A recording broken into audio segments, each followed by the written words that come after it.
आपको तुरंत ही अपने पीढ़ी गन्ने के खेत पर जाना है और उसका निरीक्षण करना है कि आपका खेत जो जैसा हमारी वीडियो में दिखाई दे रहा है ऐसा तो नहीं है। हमारे गन्ने की पत्तियां पीली तो नहीं पड़ रही, सफेद तो नहीं पड़ रही, या चित्रकबरी तो नहीं पड़ रही। हमारा जो गन्ना स्वस्थ है, हरा भरा है, गहरा हरा काला है तो ठीक है। यदि आपके खेत में भी गन्ने की पत्ती यदि पीली दिखाई दे रही है, सफेद दिखाई दे रही हैं, चितकबरी दिखाई दे रही हैं, तो आपको तुरंत सावधान होना जाना चाहिए और आपको तुरंत अपनी खेत में दवाई का इस्तेमाल करना चाहिए, ताकि आपको जो खेत है वो कहीं बैठ ना जाए, उसमें नुकसान ना हो जाए। क्योंकि ये जो परेशानी है एक ऐसी परेशानी है, यदि हमारे खेत में आ जाती है तो हमारे खेत का, हमारे गन्ने का जो विकास है वो अवरुद्ध हो जाता है, जिसके कारण हमारा पेड़ी गन्ना जो एक प्रकार से ये फायदे का सौदा है वो नुकसान का सौदा बन सकता है।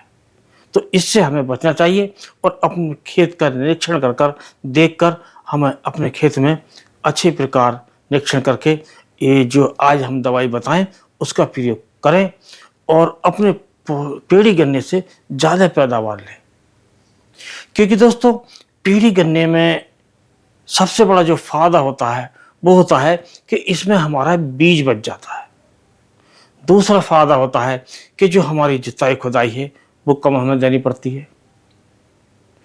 और तीसरा जो फायदा है वो ये है कि हमें इसमें जो लागत है हमारी विभिन्न प्रकार के जो हम नीचे खाद डालते हैं, ज़्यादा खाद डालते हैं, उनसे हमारा बचाव हो जाता है।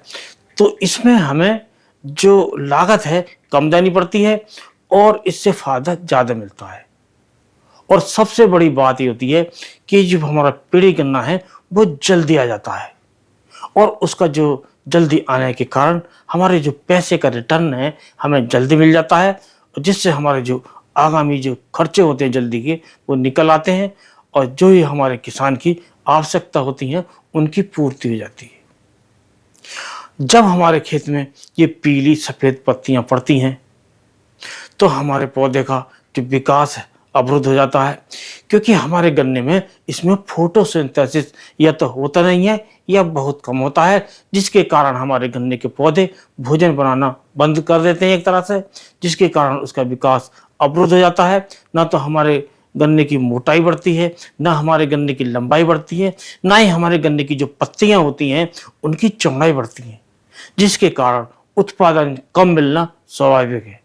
और बहुत से अवसर तो ऐसे होते हैं कि जब इसमें ये परेशानी ज़्यादा आ जाती है तो हमारा जो उत्पादन है वो आधा भी नहीं मिल पाता है।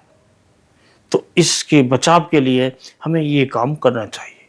आप अपने खेत का निरीक्षण करें, देखें कि हमारे पेड़ी गन्ने की पत्तियां पीली, सफ़ेद या चितकबरी यदि दिखाई देती हैं तो हमें दवा का प्रयोग करना चाहिए।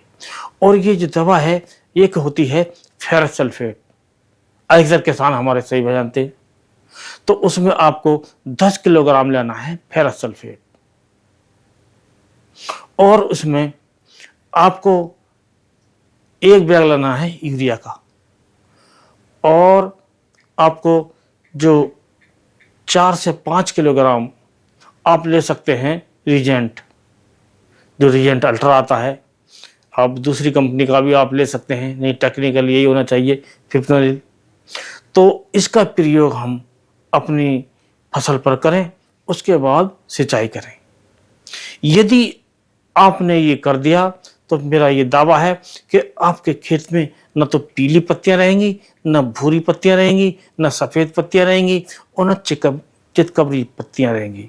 और आपकी जो पत्तियां हैं गहरी हरी हो जाएंगी, चौड़ी हो जाएंगी और उसके बाद आपका जो गन्ना है उसका तना मोटा होता चला जाएगा और उसकी जो ग्रोथ है वो तेज होती चली जाएगी। कुल मिलाकर आपको ज़्यादा ग्रोथ मिलेगी, गन्ने की ज़्यादा मोटाई मिलेगी, गन्ने की ज़्यादा लंबाई मिलेगी, गन्ने का ज़्यादा उत्पादन मिलेगा और कुल मिलाकर आपका जो रिटर्न है पैसे का वो ज़्यादा मिलेगा, अर्थात आपका जो फायदा है वो ज़्यादा मिलने वाला है। तो इस प्रयोग को आप अवश्य कीजिए, बिल्कुल भी देर करने की आवश्यकता नहीं है। सभी किसान भाइयों की लगभग ये जो पौधा गन्ना है वो कट चुका है और पेड़ी गन्ना या तो फूट आया है या वृद्धि की अवस्था में है या फूट रहा है, उस पर हमें शुरू से ही निगाह रखनी है। अब आपको इसका प्रयोग जब आप करोगे तो इससे कई फायदे होने वाले हैं। एक तो आपका जो गन्ने का खेत है उससे ये जो रोग दूर हो जाएगा, पीलापन दूर हो जाएगा, चितकबरापन दूर हो जाएगा, सफ़ेद पत्तियाँ होती हैं वो दूर हो जाएंगी। उसके साथ गहरा हरापन आ जाएगा और उसकी जो पत्तियाँ हैं वो चौड़ी हो जाएंगी। और इसके साथ साथ जो हमारे गन्ने में शुरुआती रोग आते हैं पीली गन्ने में, वो नहीं आएंगे। ख़ास तौर से जो रोग आने वाला है अर्ली टॉप बोरर, वो भी इसमें नहीं आना है यदि आपने ये प्रयोग कर लिया। तो आप इस प्रयोग को अवश्य कीजिए और ज़्यादा उत्पादन लीजिए। और दोस्तों, आज का वीडियो बस इतना ही। अगले वीडियो में नए टॉपिक के साथ फिर मिलते हैं। तब तक के लिए नमस्कार।